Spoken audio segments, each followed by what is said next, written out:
अगले 10 मिनट आपके लिए काफ़ी ज़रूरी होने वाले हैं if you want to do an internship, a fully paid internship in Germany. देखो, it's a very nice country with its beautiful atmosphere. ठंडा है, गर्म है, ह्यूमिड भी है, ड्राई भी है, और ultimately it's a very nice area for people जिनको रिसर्च इंटर्नशिप करनी है इन मल्टीपल इंस्टीट्यूट। क्योंकि जर्मनी में ना सिर्फ हेल्महोल्ट्ज सेंटर है, you also have Max Planck, you have Fraunhofer, you have lots of opportunities and lots of institutes and universities which do offer a fully paid either internship or a long term project if you are reaching out to them properly. तो आने वाले 10 minute में मैं आपको पूरा step by step बताऊंगा how I got an internship in Germany. मेरा case थोड़ा सा और पेचीदा था, but I will tell you how exactly you can get an internship in Germany, a fully paid internship जहाँ पे आपको stipend मिल रहा होगा. They might also help you with the accommodation, or they may provide you for your travel allowances and everything along with that. कैसे आपको apply करना है, CV में क्या ध्यान रखना है, कवर लेटर क्या बनाना पड़ता है, presentation, meeting and everything. Visa process के बारे में भी हम वीडियो के लास्ट में बात कर रहे होंगे. So stick around till the end because this video is going to be very very important for you. So let's get started. तो शुरुआत करते हैं शुरू से, जहां पे सबसे पहली चीज आती है सर्चिंग फॉर लैबोरेटरीज और प्रोफेसर्स और एडवाइजर्स जिनके साथ आप काम करना चाहते हैं. तो इसका जो सबसे पहला पॉइंट है, जो सबसे ज्यादा जरूरी है, that is to find your interest. तो अगर आपको नहीं पता है आपका इंटरेस्ट क्या है, I would suggest you get started on that immediately. आपको किसी भी फील्ड में काम करना है, चाहे वो इंटरडिसिप्लिनरी हो, चाहे वो कोर साइंस हो, चाहे वो इंजीनियरिंग हो, चाहे वो मैथमेटिक्स हो, what ever your interest is, you figure that out and you make sure. अगर आपके पास अभी सीवी नहीं है कोई, तो आप अप्लाई कर भी रहे होगे, so maybe you will not be that important for them. उनके लैब में आप शायद इतना वैल्यू एडिशन नहीं करेंगे. But if you have a CV और आप जिस फील्ड में अभी तक काम कर चुके हो, जहां पे आपने प्रीवियस इंटर्नशिप्स की हैं, जिस किस लैब में आपने जो जो प्रोजेक्ट्स किए हैं, if you have done something related to that field to which you want to apply, it is great and you can be a value addition to their lab. अब ऐसा नहीं कि आप एकदम से फील्ड स्विच कर दो, राइट? सो आप बायोफिजिक्स से एकदम से कहीं और नहीं जा सकते हो, for example. So figure out your interest if you don't know yet, and then you start looking for labs. अब जर्मनी में बहुत सारे इंस्टीट्यूट्स हैं, बहुत सारे रिसर्च लैब्स हैं, बहुत सारी यूनिवर्सिटीज़ हैं जिनके अलग अलग डिपार्टमेंट्स हैं जहाँ पे आप अप्लाई कर सकते हो. So figuring out where you want to work is not that easy, क्योंकि कई लोग या तो कोलैबोरेशन में भी काम करते हैं, या फिर इंडिपेंडेंट ग्रुप्स हैं उनके, या फिर वो इंस्टीट्यूट में ही रहते हैं. So it's a bit tedious, but the good thing is websites उनकी काफ़ी ज़्यादा अच्छी और एडवांस्ड है. तो आप फिल्टर कर सकते हो किस किस लैब में क्या क्या काम हो रहा होता है. ग्रुप की वेबसाइट पर जाके आप देख सकते हो कौन कॉन्टैक्ट पर्सन है, क्या उसका लेटेस्ट पब्लिकेशन था. So do check that first before you start applying. और ये सब करने से पहले जो मास्टर्स चीज है is to prepare a Excel sheet और समथिंग, जहां पे आप सारी चीजें मेंशन कर रहे होगे, किस लैब में अप्लाई कर रहे हो, क्या आपका इंटरेस्ट है, क्या उनका ईमेल है, क्या उनके पब्लिकेशन है, what you understand in their work. Because mind you, अगर आप सोच रहे हो कि मैं सिर्फ मेल भेज दूंगा and they will accept you and then you will come here jolly, that is not going to happen. आप जब मेल भेजोगे, so they might ask you for an interview और they might cross question you. और सबसे basic सवाल तो यही होता है ना कि आप क्यों मेरी लैब ज्वाइन करना चाहते हो, what do you know about my research. So you should know why you are applying to the lab. So be very sure about these things before you start sending out emails, क्योंकि एक बार आपने mail भेजना शुरू कर दिया and you start spamming them, you are in their radar. So make sure you are well aware of who you are applying to, what you're going to do. This is step number 1. इसके बाद जो चीज आती है जब आपने mail भेजना शुरू कर दिया, is to figuring out what to send in that email. तो मेल का जो स्ट्रक्चर है वो कैसे बनाना है, उसके लिए हमने वीडियो पहले ही बना दिया है and that video is linked in the description. आप जाके उसको देख सकते हो एंड दैट्स वेरी इंपॉर्टेंट, क्योंकि मैंने स्टेप बाय स्टेप बताया है किस तरह से आपको मेल ड्राफ्ट करना होता है, राइट? बिकॉज ईमेल ड्राफ्ट करना is not that straight forward and is not that hard and fast also. ये डिपेंड करता है पर्सन टू पर्सन, ये डिपेंड करता है लैब टू लैब, ये डिपेंड करता है किस फील्ड में अप्लाई कर रहे हैं, किस पर्पस के लिए आप अप्लाई कर रहे हैं. अगर आप मास्टर्स थीसिस के लिए कर रहे हैं, आपका मेल का स्ट्रक्चर अलग होगा. अगर आप किसी समर इंटर्नशिप या विंटर इंटर्नशिप के लिए कर रहे हैं तो स्ट्रक्चर अलग होगा. पीएचडी के लिए कर रहे हैं तो अलग होगा. So everything has a different purpose and a different overall structure. तो उस केस में यू बेटर मेक श्योर कि आपको पता है मेल ड्राफ्ट करने के बेसिक नॉर्म्स क्या है, and for that the video is there in the description. आप प्लीज जाके उसको देख देख लीजिए। देन कम्स क्या एक कवर लेटर नेसेसरी होता है या नहीं। In some cases yes, they might ask for a SOP or a cover letter where you are describing and justifying why they should choose you in their lab, but most cases में they just ask for an interview. So अगर cover letter वगैरह भी लिखना नहीं आता है उसके लिए भी वीडियो बना दिया है, link is in the description.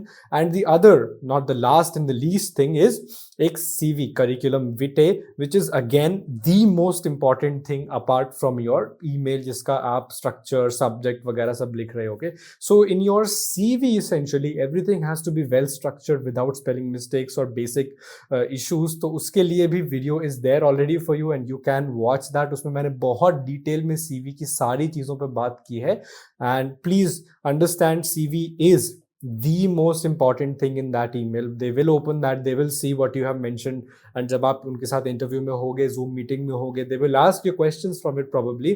So make sure आप CV में झूठ भी नहीं लिख रहे हो और आपका CV का स्ट्रक्चर प्रोफेशनल होना चाहिए. It should look good on paper. It should look in general like an academician या फिर as a researcher आप जब अप्लाई कर रहे हो उनके लैब में. So be very very critical about this.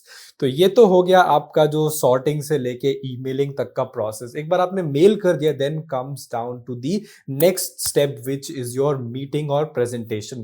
In a meeting they can ask you either to present some of your past work or maybe they just ask you general questions about what you know about their work, which is also very important to figure out. तो आपको पता होना चाहिए why you're applying to their lab, what your purpose is, what do you intend to do. कुछ कुछ basic चीज़ आपको पता होनी चाहिए. सब कुछ तो पता होना पॉसिबल नहीं और उनकी एक्सपेक्टेशंस को भी आप फुलफिल नहीं कर सकते.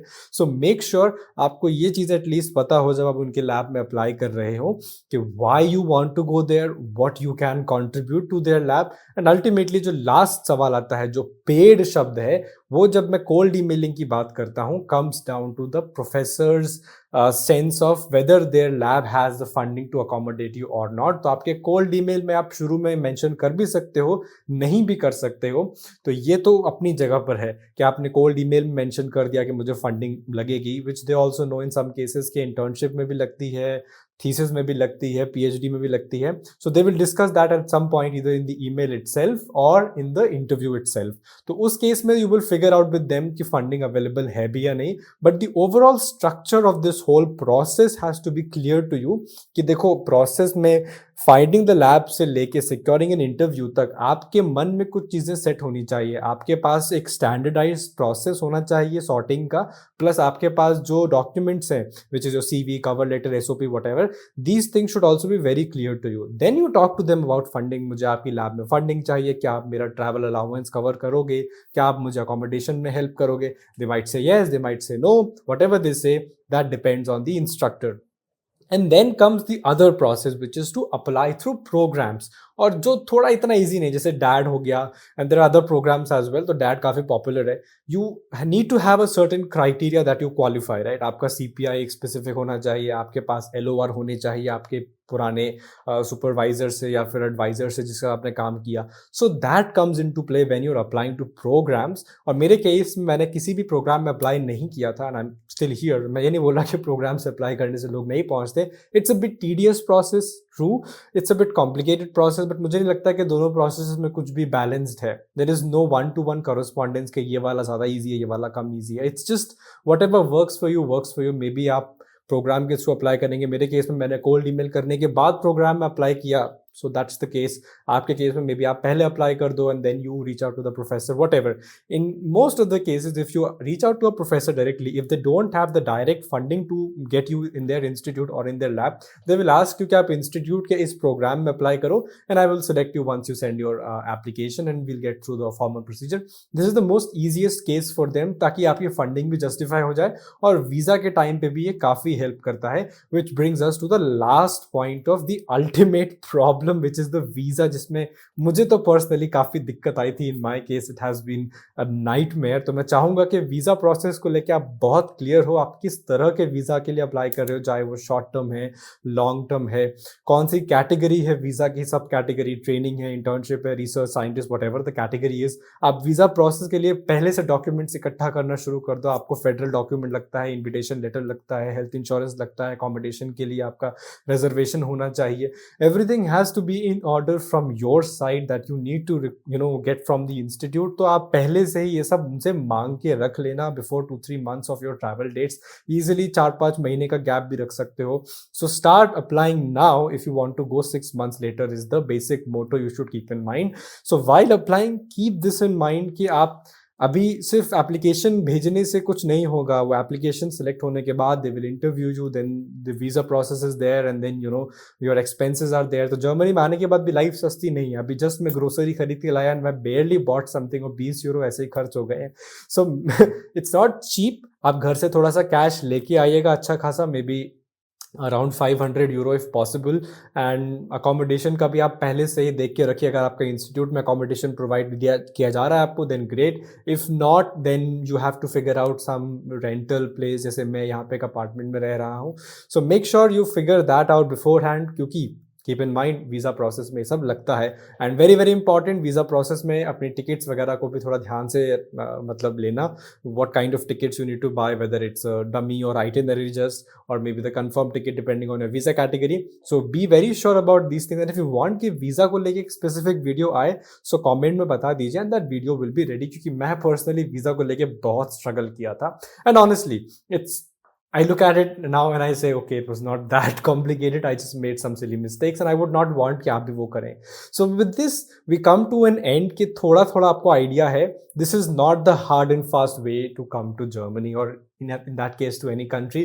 आप अगर research internships में apply कर रहे हैं, आप किसी project के लिए apply कर रहे हैं, किसी institute में apply कर रहे हैं, the process varies person to person. कुछ लोग programs में apply करते हैं, कुछ लोग cold email करते हैं. Whatever works for you is the answer to that question. And I would suggest start doing it today. Don't wait. CV नहीं बनाना आता, SOP नहीं बनाना आता, cover letter लिखना नहीं आता, इन सभी के लिए वीडियो रेडी है. डिस्क्रिप्शन में लिंक है, जाके देख लो. It's very important. That is the most important thing apart from how you write an email and you figure out the labs that you want to apply to. So do check those things out before you start sending out random emails to random people and don't spam them. Most importantly, ये सब मैंने बाकी video में भी बोला है, अभी भी बोल रहा हूँ, because that is very important. Professors get a lot of emails every day. They don't want to be spammed by you at all. You don't want to be spammed by anyone in that case. तो वही चीज़ ध्यान में रखते हुए, थोड़ा सा civic sense को ध्यान में रखते हुए अप्लाई कीजिएगा. And all the very best. It's a very nice country, lot of good atmosphere, nice weather. अभी बारिश हो रहा है हल्का सा. It's very beautiful outside. And the overall institutional vibe for me personally is one of the best I have ever seen. I mean, I'm at a place where I'm enjoying it, honestly, at this point. Life is going to be a bit different, not hard. So get ready for that. और अगर आप जानना चाहते हो कि Germany में actually life कैसी है ग्रोसरी वगैरह के बारे में, so will make a chill video about that. कभी मैं आपको ग्रोसरी शॉपिंग पे ले जाऊंगा, मार्केट में ले जाऊंगा, घुमाने ले जाऊंगा, व्लॉग टाइप वीडियो. सो उसके लिए भी कमेंट में बता देना and that video will be there for you. So I hope you understood something. If not, वो भी कमेंट में क्रिटिसिज्म भेज देना and we will work on that for sure. And all the very best for applications. हो जाए, internship मिल जाए तो आके जरूर मिलना. And I will see you in the next video. All the very best. Bye.